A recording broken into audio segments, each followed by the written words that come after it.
కారం ఇది ఇంట్లో చేసుకున్న కారం అండి, స్పెషల్ కారం. అండ్ గార్లిక్, దంచిన గార్లిక్.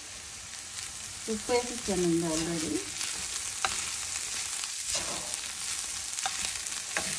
ఇప్పుడు అన్నంలో కలుపుకుంటే చాలా బాగుంటుందండి, చాలా ఈజీ చేసుకోవడం కూడా. కొంచెం ఒక 1/4 స్పూన్ కంటే తక్కువ నెయ్యి కూడా వేసానండి, మంచి టేస్ట్ వస్తుంది. మా ఫ్రెండ్ చెప్పింది కొంచెం నెయ్యి వేస్తే బాగుంటుంది.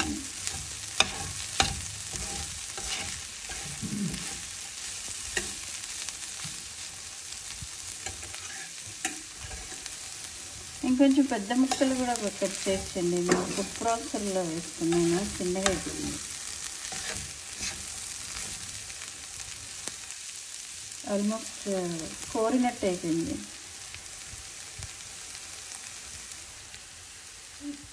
ఇలా తురిమినట్టు కాకుండా చక్కగా ముక్కలు కట్ చేసుకుంటే బాగుంటుందండి. అది ఇట్లా అయిపోయింది. కానీ తాలింపు వేసుకొని ఫుడ్ ప్రాసెసర్లో వేసుకున్న క్యారెట్ తురుము వేసుకొని ఫ్రై చేశానండి, అంతే.